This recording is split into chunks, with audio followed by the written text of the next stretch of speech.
Today, we got a big install on Kyle's Road Glide. We're going to go all the way with the Super Gear Performance RF7 front end. This is a pretty involved front end swap, so before you start, make sure you have the right equipment and all your tools are ready to go. You'll want a proper motorcycle lift or table and a motorcycle jack so the bike can be safely supported throughout the entire installation. And as always, if you're not comfortable with working on suspension or brakes, this is one I'd recommend having a qualified technician handle. Kyle started by removing the wiring and hand controls from the handlebars. Once the controls are out of the way, loosen up the Triple Tree hardware so we can remove the risers and bars. Try to keep your hardware organized as you go. It makes putting everything back together a whole lot easier. Before we pull that wheel, remove the front fender. On the 2021 Road Glide, the front fender is retained by two fasteners on each side. Next, remove the factory brake calipers from the rotors. If you're disconnecting the brake lines, have plenty of clean shop towels ready, and this stuff is not friendly to your paint. If you get brake fluid anywhere it shouldn't be, you need to clean it up immediately. And obviously, do not operate that front brake lever with the calipers removed. Now we're going to get the bike supported and remove that front wheel. Take your time here because you're working around the ABS wheel speed sensor and wiring. Make sure nothing gets pinched, stretched, or damaged while the wheel and fork assembly are coming apart. Before removing the axle, loosen the axle pinch hardware on the right side of the lower fork. Once the axle is free, support the wheel and slide it out of the forks. Keep track of your spacers and the ABS related components so everything goes back in the correct orientation. With the wheel out of the way, we can start freeing up that suspension. Loosen the fork hardware on the upper and lower trees and slide the fork legs out. Once the suspension is out, there's a small plastic cover here that you can carefully pop loose with a flathead screwdriver. That gives the brake lines a little more freedom while we finish removing this front end. Now we can completely remove the stock Triple Tree assembly. Before we permanently install the new hardware,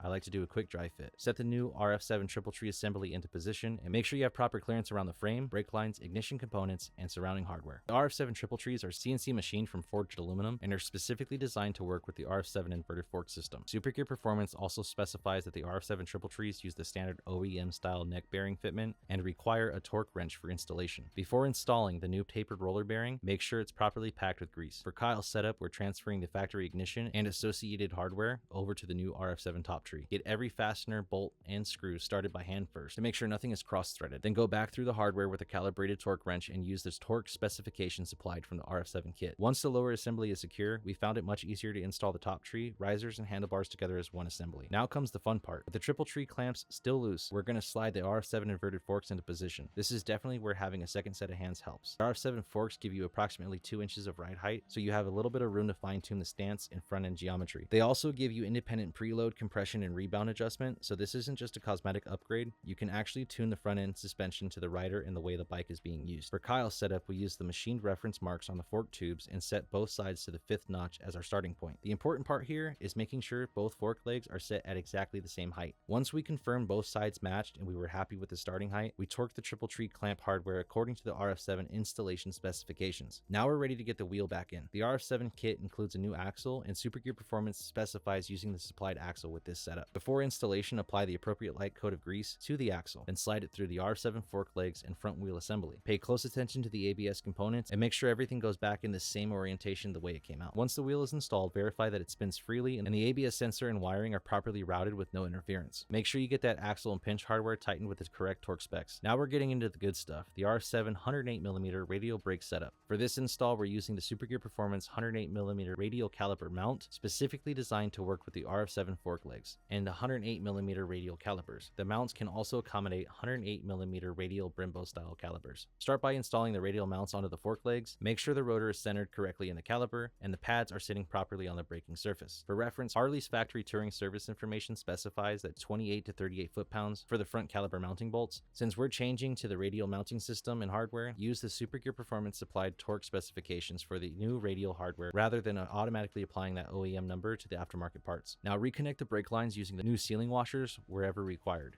If you've opened the hydraulic system, I highly recommend doing a complete brake fluid flush and bleed instead of just topping the reservoir off. We're putting a completely different braking system on this bike, so let's get fresh DOT4 fluid through that system and make sure there isn't any air trapped in the lines. Take your time bleeding the brakes. You want a firm, consistent lever before this bike ever sees the road. Before the bike goes anywhere, we need to set the steering sweep. This is extremely important after changing the entire front end geometry. Inside the RF7 kit, you'll have the installation instructions that walk you through the steering sweep adjustment. Follow that procedure step by step and verify that the bars, controls, brake lines, wiring, and surrounding components have adequate clearance throughout the entire range of steering motion. Turn the bars fully left, then turn them fully right. Make sure nothing binds, pulls, contacts the tank, interferes with the fairing, or puts tension on the brake lines or wiring. And that's it. That is the complete RF7 front-end installation from Super Gear Performance on Kyle's Road Glide. We got the RF7 Inverted Forks, the complete RF7 Triple Tree setup, 108mm radial calipers, and the matching radial caliper mounts, all installed and ready to go. This setup gives you a completely different front end, more adjustability, a more rigid inverted fork design, upgraded radial braking, and a whole lot more tuning capability. If you guys have any questions about the install or the RF7 setup, drop them down in the comments and we'll do our best to help you guys out with your builds. And if you're picking up parts from Super Gear Performance, do not forget to use code QDV at checkout and save $30 off on your order. I'll see you guys on the next one.